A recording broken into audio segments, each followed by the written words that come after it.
Bom, papel e ambiente da administração financeira. Vamos começar aqui bem introdutoriamente falando do que é a gestão financeira, o que o administrador financeiro ele faz, qual o papel que ele tem dentro da empresa. Vamos abrir um pouquinho as empresas, vamos falar um pouquinho do mercado econômico, da conjuntura econômica. A gente vai falar tanto do mercado financeiro como monetário de capitais que se envolvem ali dentro. A gente vai falar dos tipos de empresa.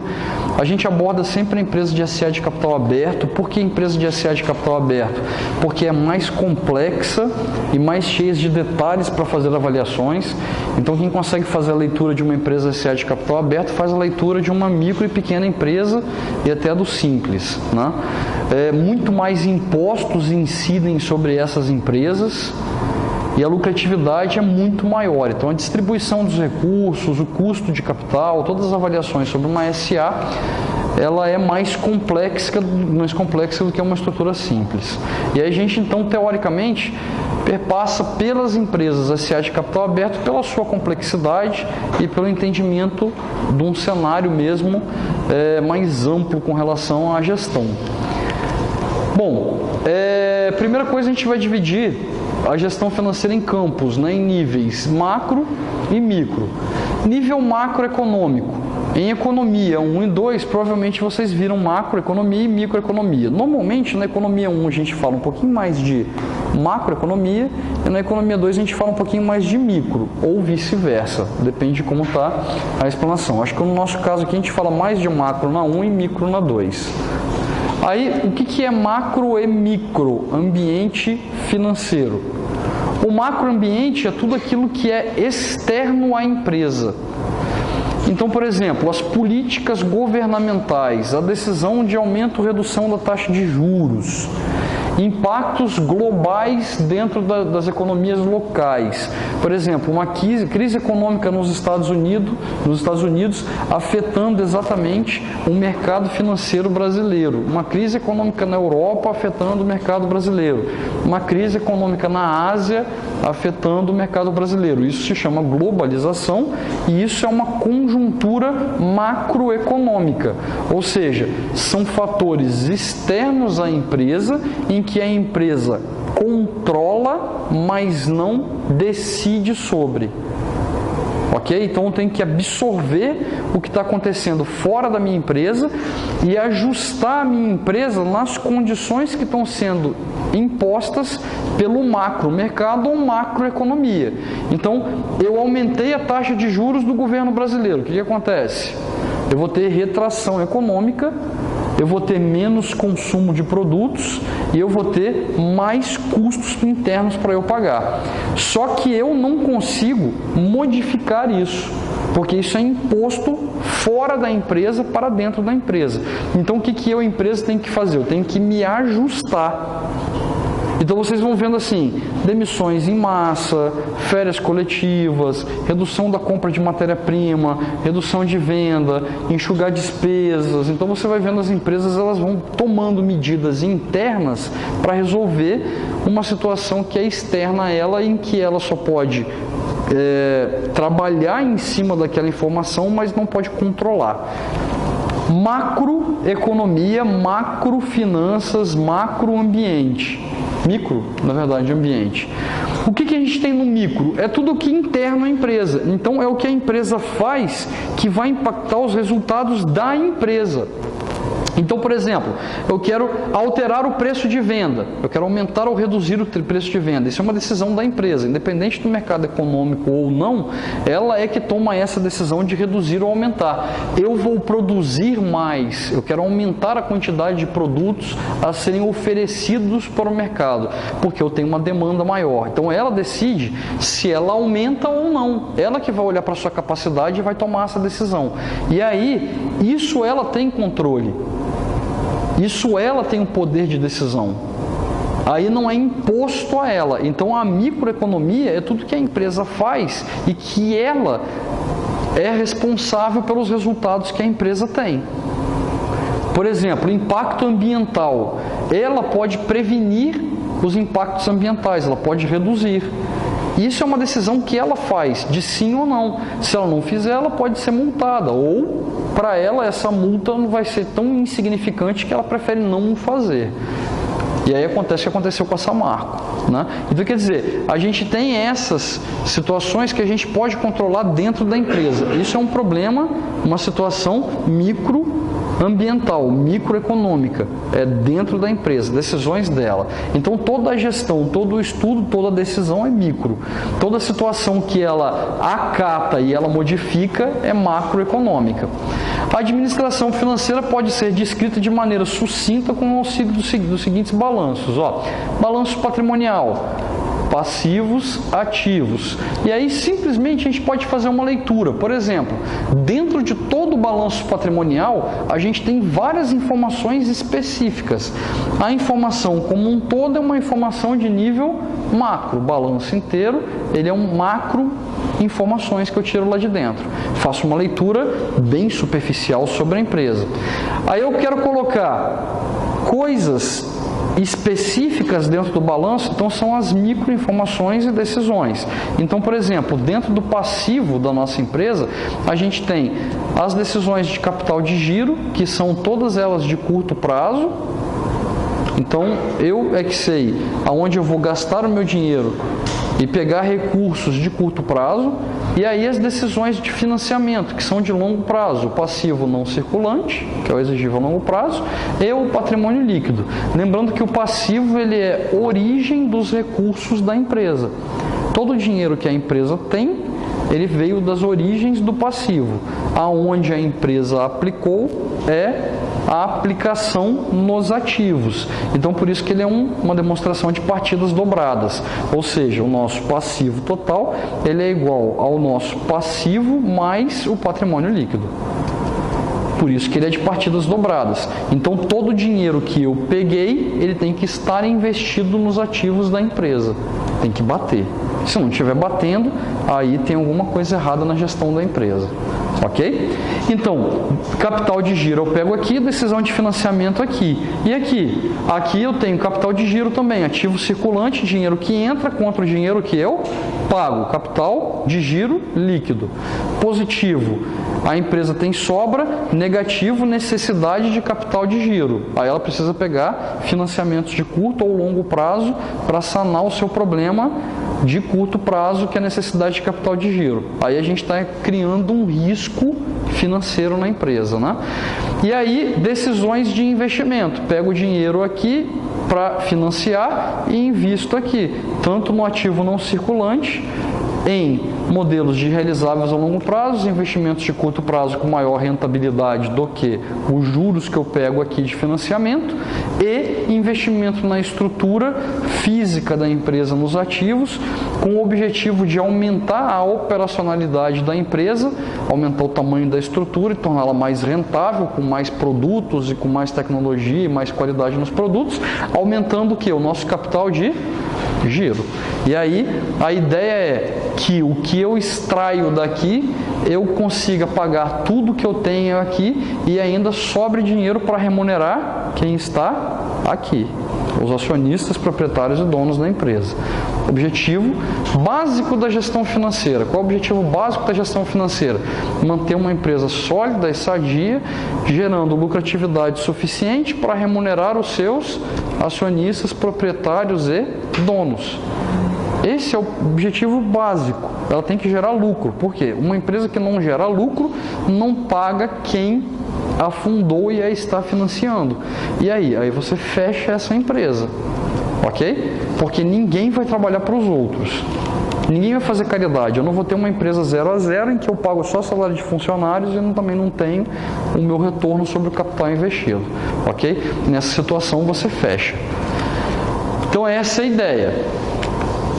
Aí no que são finanças ainda, o interessante da gente observar é que as empresas, num sistema financeiro bem desenvolvido, é a base de uma característica essencial para qualquer nação desenvolvida moderna. Quer dizer, se eu tenho um sistema financeiro onde a macroeconomia ela é bem desenvolvida, o impacto sobre a microeconomia, que são as empresas, vai ser menor. Então essas empresas têm todo o potencial de desenvolvimento. Quando a economia desse país ela não é bem estruturada, bem sólida, bem desenvolvida, então as empresas têm maior dificuldade de fazer o seu objetivo básico, que é gerar lucro. Ela não consegue fazer isso. E aí é mais difícil a manutenção dessas empresas nesse mercado. É o que a gente vive mais ou menos hoje na nossa conjuntura atual. Mercados financeiros intermediários, financeiros e administração financeira são os componentes importantes. Mercado financeiro, mercado monetário e mercado de capitais.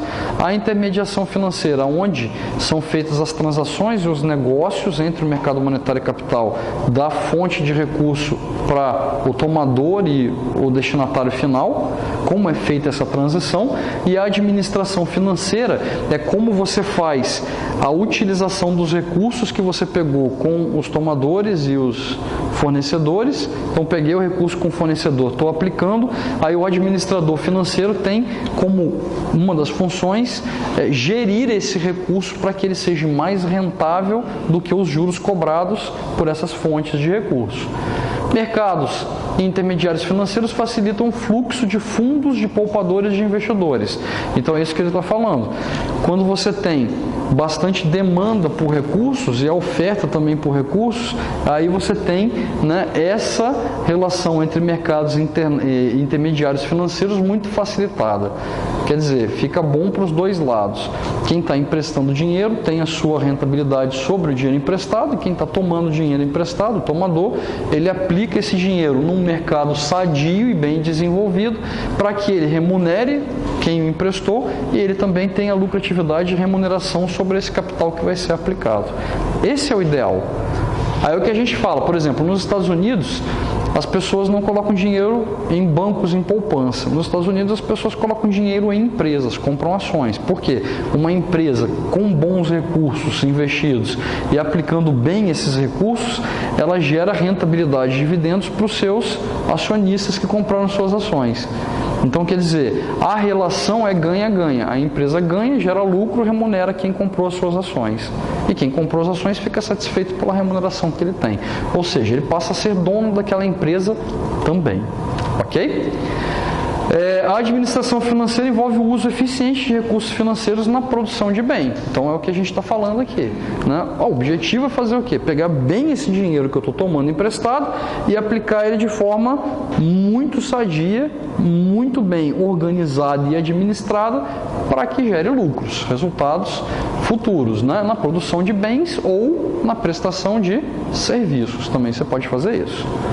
Ok? Serviços financeiros. A área de serviços financeiros é aquela que se preocupa com o desenvolvimento e a entrega de serviços, assessoramento e produtos financeiros a indivíduos, empresas e órgãos governamentais. O que são serviços financeiros?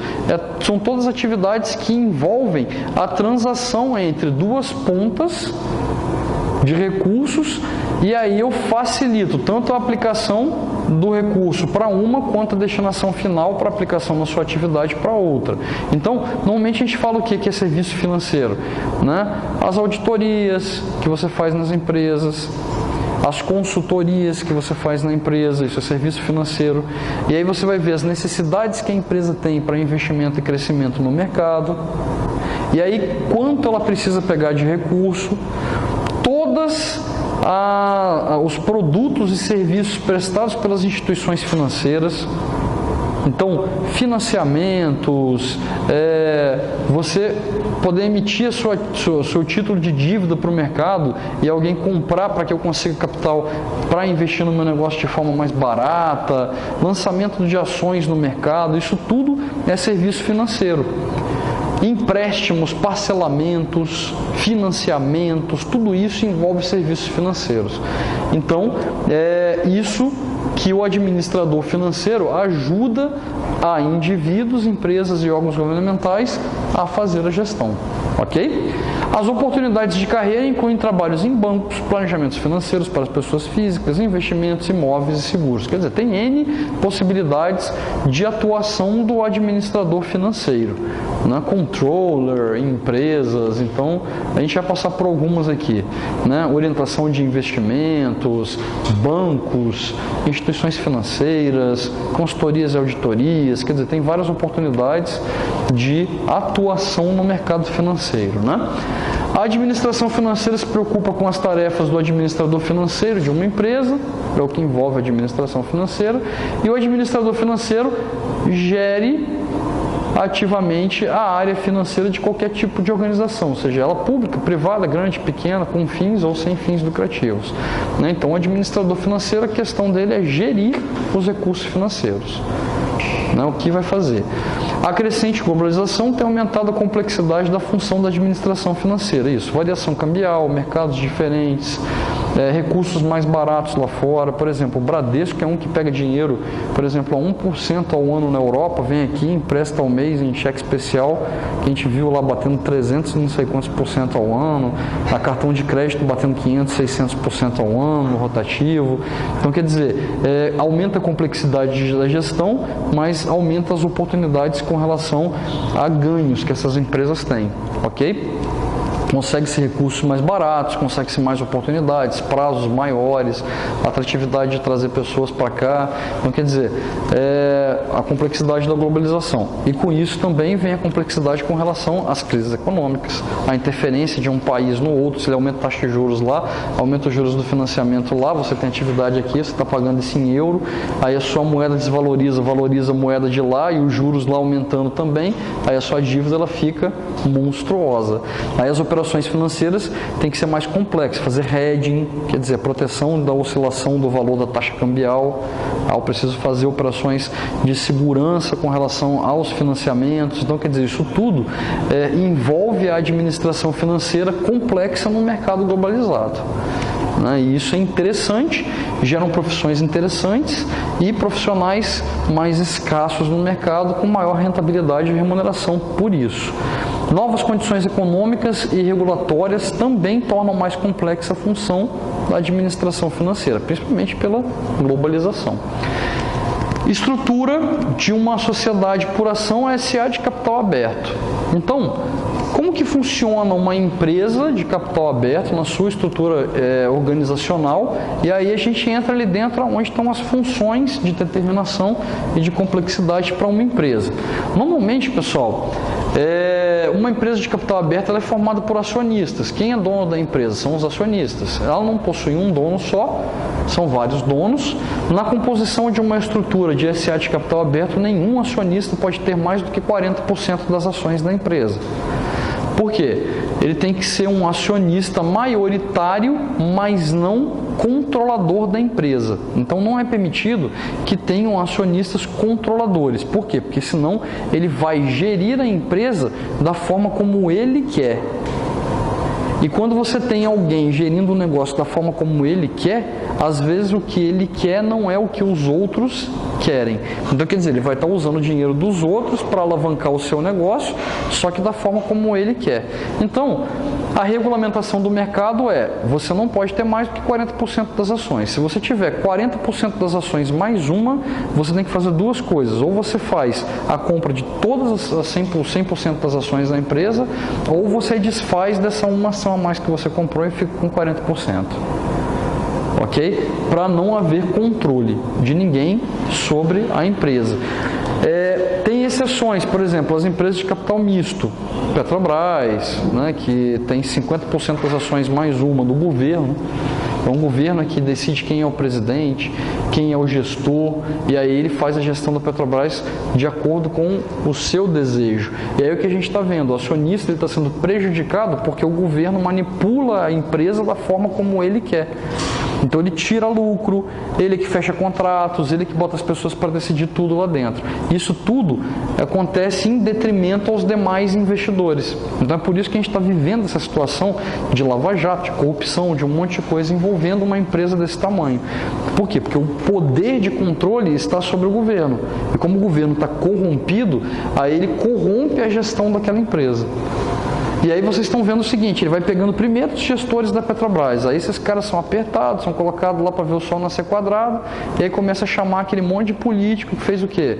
Que botou os caras lá dentro, que fez os caras fazendo negociações assim, você só vai assumir a presidência se você fizer esse contrato assim, com essa empresa assim, e vai ganhar propina aqui assim, assim, assado, vai distribuir assim e tal. Então quer dizer, para evitar que isso aconteça, aí a ideia do mercado 40% é o máximo.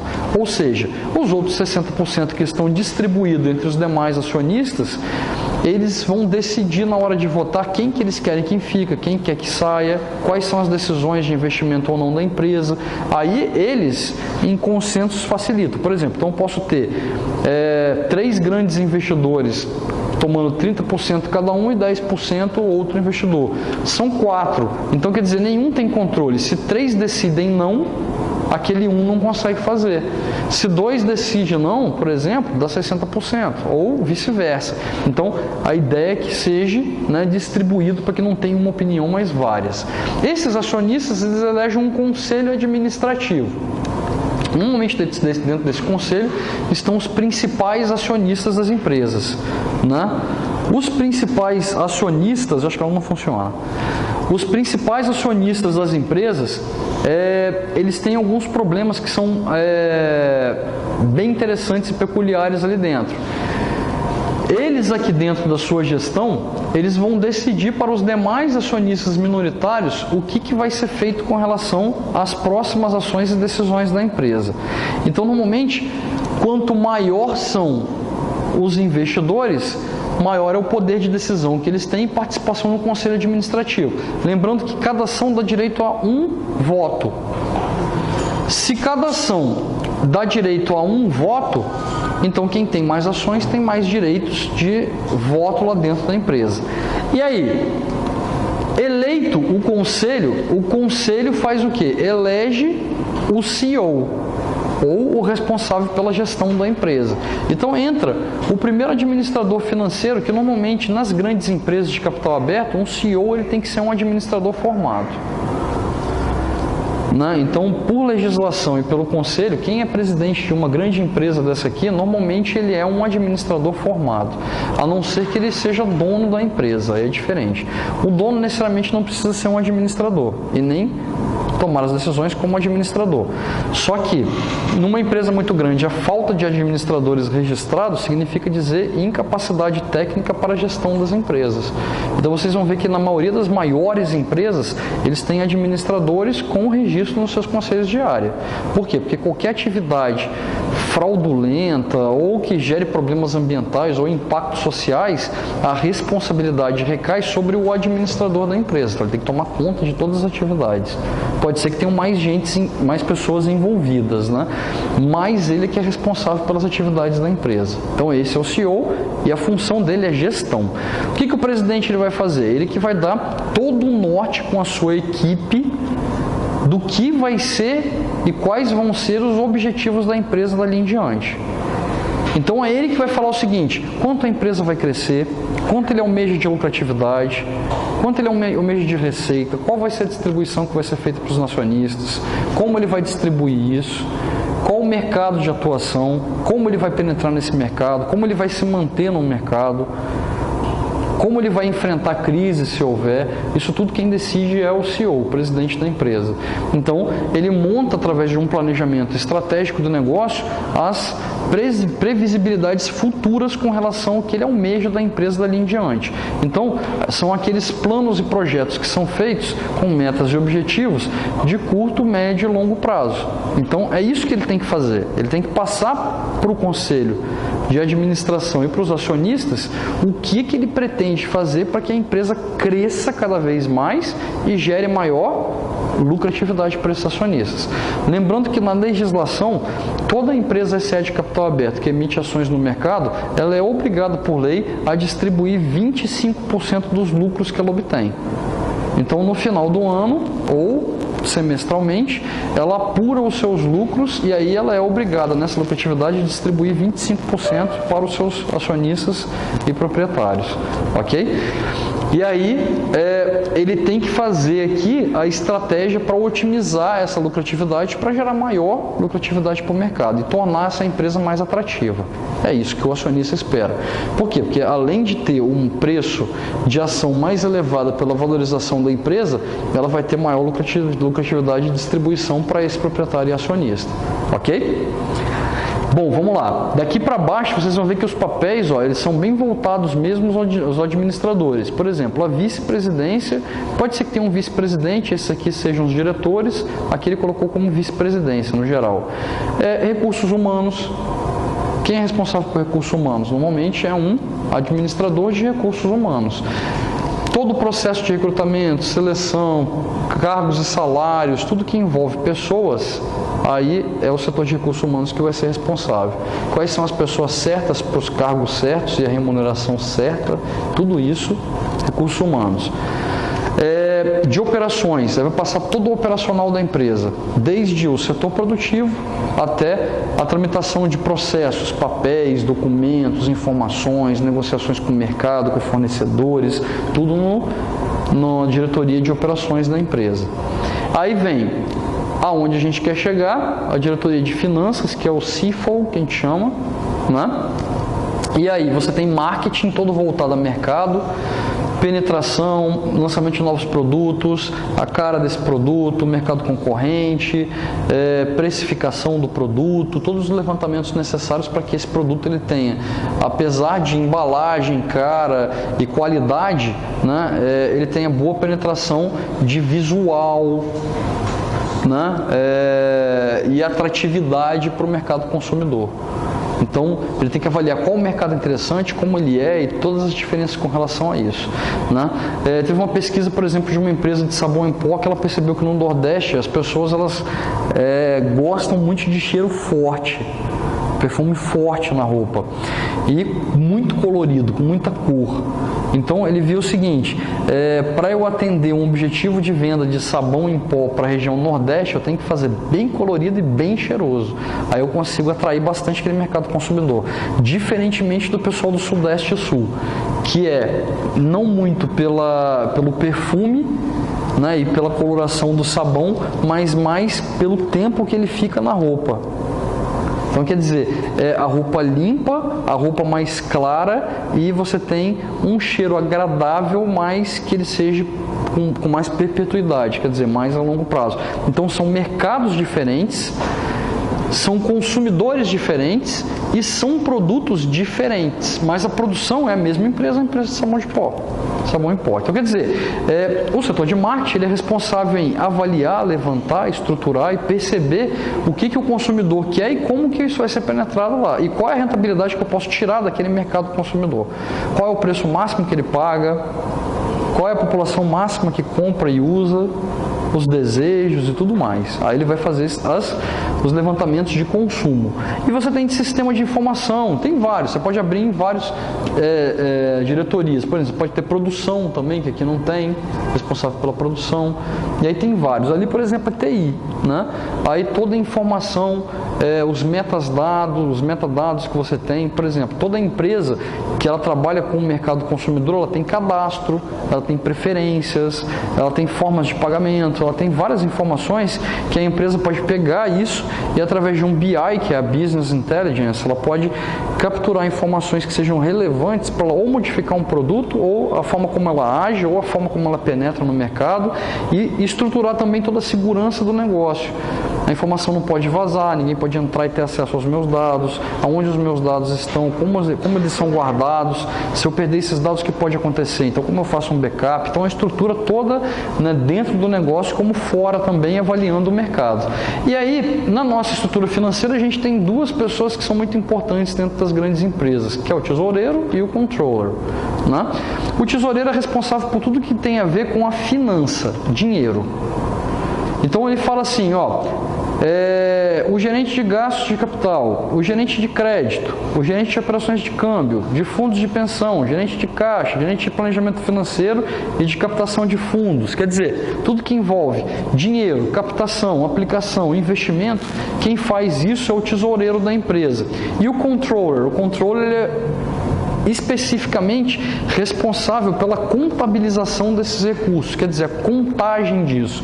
Então ele vai fazer, o gerente de assuntos fiscais, impostos, fiscalizações, tudo que envolve a empresa. Você tem o gerente de contabilidade de custos, que é o responsável em contabilizar, levantar custo de produção, custo do produto, custo da mercadoria, tudo que envolve custos é ele que vai levantar. Você tem o gerente de contabilidade gerencial. O que é o contabilidade gerencial? É aquele que é responsável em pegar e fazer a leitura das demonstrações e ver qual é a melhor forma de eu melhorar a empresa através dos resultados que ela está gerando. Por exemplo, exemplo, eu faço a leitura todinha das demonstrações e falo, ela tem problema financeiro aqui, ela tem problema de vendas, ela tem vários problemas gerenciais. E ele vai fazer o quê? Vai informar o controller, que vai sentar com o tesoureiro e com o gestor financeiro, o CFO, e vão decidir como dirimir aquele problema ou usar aquela situação para alavancar o negócio, né? E o gerente de contabilidade financeira, quer dizer, ele vai pegar toda a parte de contabilidade, fluxo de caixa, contábil, e fazer toda a avaliação do patrimônio, dos investimentos, do endividamento, das entradas e saídas de caixa, aonde sai mais o recurso financeiro, aonde ele está parado e precisa girar e gerar retorno. Então você tem uma integração entre o controller e o tesoureiro na empresa para fazer com que essa empresa funcione de uma forma sincronizada. Isso aqui é uma estrutura básica de uma empresa SA de capital aberto. Possibilidades aqui de atuação é diversas para o administrador financeiro. Ele pode perpassar para controller e tesoureiro. A diferença é, contabilidade, eles estão restritos a essa atuação. O administrador financeiro ele pode tanto atuar aqui quanto atuar aqui. Né? Então o leque dele é maior, depende da especialização que ele faz. Ele faz, por exemplo, controladoria e finanças, ele pode atuar como controller. Né? Se ele é bom em cálculos, vai para controladoria em finanças, ele é um administrador com especialização em controladoria em finanças. Ele faz só em finanças, ele pode atuar como tesoureiro. O contador, normalmente, ele não tem capacitação de atuar nesse mercado em específico, porque a formação não dá viés para isso, ok? Então, quais são as possibilidades e oportunidades que existem para o administrador financeiro? Analista financeiro. Né? Basicamente, eu preparo planos financeiros, orçamento da empresa, né? E vai fazer tudo que tem em análise financeira em contábil para melhorar a lucratividade das empresas. Gerente de investimentos. O que é um gerente de investimento? Ele vai gerenciar todas as oportunidades que a empresa tem para a aplicação da sobra dos seus recursos. Eu tenho lucratividade, o que eu faço com ela? Onde eu aplico? Aonde eu coloco? Quais são as melhores oportunidades, melhores retornos e menores riscos para a empresa? Então, o gerente de investimentos faz isso. Gerente de financiamentos, o que é isso? É aquele cara responsável em captar recursos para a empresa com menores custos. Aonde eu tenho crédito mais barato, onde tem financiamento mais barato. Então, ele é responsável em buscar as melhores oportunidades de captação de recursos para investimento na empresa. Gerente de caixa, ele toma conta de todo o recurso financeiro da empresa, entradas e saídas, pagamentos, vai tomar conta do fluxo de caixa da empresa. Analista e gerente de crédito, esse é responsável em gerar crédito para os clientes e mercado consumidor. Por exemplo, eu posso dividir, parcelar recursos, eu posso emprestar dinheiro para alguém, para o mercado. Eu posso ter créditos melhores, política de crédito da empresa. Normalmente ele também negocia a questão de prazos de pagamento e recebimento da empresa. Em quanto tempo eu posso pagar o dinheiro que o fornecedor, e faz as negociações também com o fornecedor. Então, gerente de crédito também pode ser. Gerente de fundo de pensão. Fundo de pensão, normalmente, pessoal, é a remuneração que você tem aos funcionários da empresa. Então, ele pode fazer isso. Eu posso ter uma empresa tão grande, igual, por exemplo, a Petrobras tem a Petros. A Vale também tem um fundo próprio dela de pensão. Aí, quer dizer, eu posso pegar parte do salário do meu funcionário e aí juntar com todos os funcionários, por ser muito grande, criar um fundo de pensão para a empresa. E aí fazer a gestão do fundo de pensão. Melhores investimentos com maiores retornos possíveis. Para quê? Quando esse cara for aposentar, ele recebeu uma complementação da aposentadoria pública, que é o INSS. Então você vê vários que aposentam, recebem o INSS e recebem uma complementação de um fundo de pensão. O dos Correios, por exemplo, o governo fez um favor de quebrar, né, o fundo de pensão dos Correios. E muito antigamente, os servidores públicos tinham um fundo de pensão diferente dos funcionários da rede privada. No nosso INSS, então, a gente não tinha pagamento do pessoal que era público. Mas como o governo não estava conseguindo pagar a conta do setor público, o que ele fez? Integração do INSS com o fundo de pensão público. Aí, ou seja, né, nós que somos da privada, que pagamos o INSS, a gente paga o salário dos aposentados, por exemplo, do governo, A gente paga os aposentados, juízes aposentados, desembargadores, todo mundo. E uma diferença, você que é funcionário da rede privada e paga o teto do INSS, você recebe o teto do INSS, que é no máximo 4 mil, 5 mil reais. Agora o servidor público não, ele recebe o mesmo salário que ele recebia na época que ele aposentou. Aí, em 2012, eles tiraram isso. Em 2012, então, todo servidor